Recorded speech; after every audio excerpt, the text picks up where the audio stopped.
el nombre del Padre, del Hijo y del Espíritu Santo. Amén. De los Hechos de los Apóstoles. En aquellos días, algunos de los que se habían dispersado, huyendo de la persecución desatada después de la muerte de Esteban, llegaron hasta Fenicia, Chipre y Antioquía, pero predicaban el Evangelio solamente a los judíos. Sin embargo, hubo entre ellos algunos chipriotas y cirenenses que al llegar a Antioquía comenzaron a dirigirse también a los griegos y a predicarles el Evangelio del Señor. Y como la mano del Señor estaba con ellos, muchos se convirtieron y abrazaron la fe. Cuando llegaron estas noticias a la comunidad cristiana de Jerusalén, Bernabé fue enviado a Antioquía. Llegó Bernabé y viendo la acción de la gracia de Dios, se alegró mucho y como era hombre bueno, lleno del Espíritu Santo y de fe, exhortó a todos que firmes en su propósito permanecieran fieles al Señor. Así se ganó para el Señor una gran muchedumbre. Entonces Bernabé partió hacia Tarso en busca de Saulo y cuando lo encontró, lo llevó consigo a Antioquía. Ambos vivieron durante todo un año en esa comunidad y enseñaron a mucha gente. Allí en Antioquía fue donde por primera vez los discípulos recibieron el nombre de cristianos. Palabra de Dios. Bueno, hay unos detalles en esta primera lectura y el primero es la oportunidad de evangelizar a donde uno llegue. O sea, con esto de la persecución de Esteban se tuvieron que ir, tuvieron que emigrar a otros lugares, pero ahí donde llegaron anunciaron la palabra de Dios. Este es un mensaje muy bonito. La palabra de Dios se anuncia a donde tú estés. La palabra de Dios llega a todos los rincones por medio tuyo. Donde tú te encuentres, con quien te encuentres, lleva siempre un mensaje de salvación, que esto fue lo que hicieron estos hombres, a pesar de que estaban huyendo de una realidad fuerte, pero aún en medio de ese huir pudieron anunciar la palabra a otras personas, pudieron llegar a otros lugares. Esto es bien importante. Hoy el Señor nos está diciendo a todos nosotros, lleva mi palabra, lleva mi anuncio, en tu trabajo, con tus amigos, en la ciudad, en el país donde te encuentres. Tú eres ese evangelio vivo del Padre donde tú estés. Donde tú estés, con las personas que tú te encuentres, en el lugar donde tú estés, lleva ese mensaje de salvación, ese mensaje de unidad, ese mensaje de paz, que es bien importante. Por eso la primera lectura habla de cómo se extiende esa palabra. Y miren lo bonito que cuando llegan a Antioquía, llegan en ese lugar, es ahí donde llegan, donde llaman cristianos a los primeros discípulos, porque son seguidores de Cristo, porque están anunciando a Cristo. Y la fe se extiende por esa manera de ellos vivir, por esa manera de ellos ser. Entonces, yo siempre les he dicho, anunciar la palabra es mejor con el testimonio que con la palabra. O sea, no basta de hablar mucho. También hemos hablado mucho de eso. O sea, hay gente que habla mucho, pero realmente el testimonio no se trata de hablar mucho, se trata de testificar con la propia vida, con lo que uno es realmente ese rostro de Cristo. Por eso es un día para nosotros decirle al Señor, nosotros queremos anunciar tu palabra y la queremos anunciar con nuestra propia vida, como les pasó a estas pequeñas comunidades de los primeros siglos y cómo se fueron ganando más adeptos, mirando su estilo de vida, mirando su forma de ser. Así es que nosotros nos tenemos que ganar el mundo entero. El mundo entero no se va a ganar con palabras, se va a ganar con testimonio.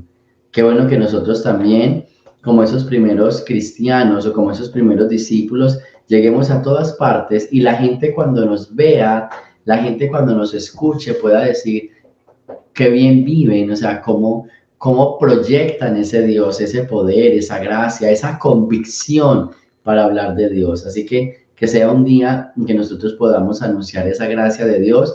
Y vuelvo y le repito, tú eres un mensajero o un evangelio vivo de Dios. A donde tú estás, tu presencia, tu palabra, tu ser, tu vida, es el evangelio de Dios hablándole a los otros, especialmente a aquellos que aún no se han acercado a Dios. Procura entonces llevar esa palabra a todas partes, a tiempo y a destiempo y en el lugar donde te encuentres. Del Santo Evangelio según San Juan. Por aquellos días se celebraba en Jerusalén la fiesta de la dedicación del templo. Era invierno. Jesús se paseaba por el templo bajo el pórtico de Salomón. Entonces lo rodearon los judíos y le preguntaron: ¿hasta cuándo nos vas a tener en suspenso? Si tú eres el Mesías, dínoslo claramente.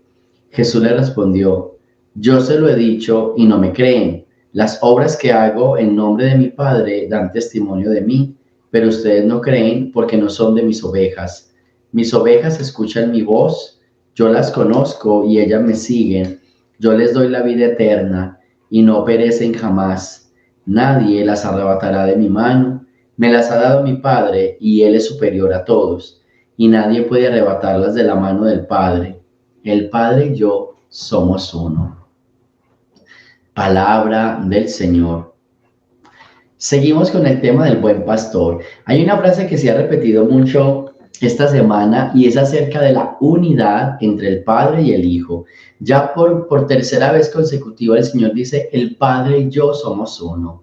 Esa marcación que hace Jesús, el Padre y yo somos uno, somos un equipo, somos una unidad, porque es que el buen pastor está unido a su cabeza, está unido a su supremo pastor, y Jesús es el buen pastor, y la cabeza, el supremo pastor, es el Padre, y el Padre y yo somos uno. Este principio de unidad hace que el pastoreo sea muchísimo mejor, porque a veces uno quiere pastorear ovejas de acuerdo a su pensamiento, o sea, lo que yo piense, lo que yo diga, como a mí me parezca, y eso ya no es pastoreo, eso ya es una dictadura, ya es una dictadura. Entonces, es bien importante con este tema del Evangelio, cuando Jesús les dice: mira, la unidad es el principio del buen pastor. Un buen pastoreo radica en el estar juntos, en el estar unidos, en el trabajar en equipo. ¿Listo?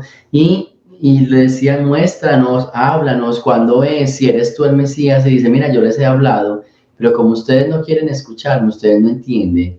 Eso es algo bien interesante. Uno muchas veces habla, pero las personas no quieren escucharlo, entonces no van a entender. Por eso tenemos que pedir a la luz de este Evangelio: Señor, regálanos la disposición. ¿Qué significa la disposición? Esa característica de entregarnos para poder escuchar la palabra de Dios. Entonces tenemos que disponernos a escucharla. Para poder entenderla, tenemos que disponernos a recibirla, a escucharla y ahora sí a entenderla. Entonces, y eso es lo que pasa en el Evangelio. Jesús es el buen pastor, pero le habla a aquellas ovejas que quieren escuchar, que se quieren disponer y que ahora sí pueden entender. Hay que escuchar, pero hay que disponernos. Disponte para la escucha.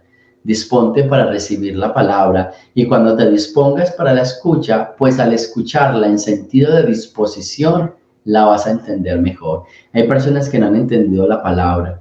Posiblemente la están escuchando, pero no están dispuestas a escucharlas. No están en esa disposición.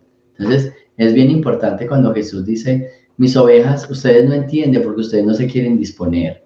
Por más que ustedes escuchen o por más que oigan, no entiendan, porque no hay disposición de escucha, de credibilidad, de confianza. Entonces, este pastor es aquel que hace que la oveja le tenga esa confianza. Y no todos lo van a escuchar porque no todos se quieren disponer a él, porque no todos quieren abrirse a él. Entonces, es un día bien especial para decirle al Señor: yo me dispongo. Hay gente que dice: mira, yo no entiendo lo que está pasando en mi vida, lo que Dios me quiere enseñar, qué será lo que es. Yo a veces leo la palabra y no entiendo, el Señor habla, pero yo no lo entiendo. ¿Qué será? Y la respuesta la tienes hoy en el Evangelio. Todavía no te has dispuesto. Y hay personas que escuchan palabra, pero todavía no creen, no cambian, no son ese signo de unidad, ese signo de conversión.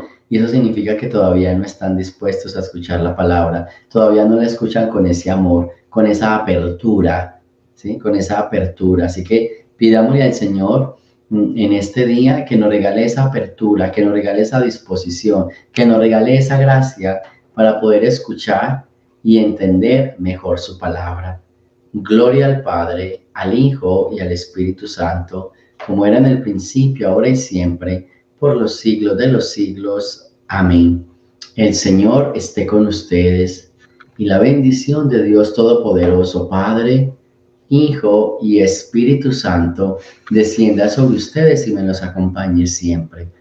Jesús, María y José, aleluya, aleluya.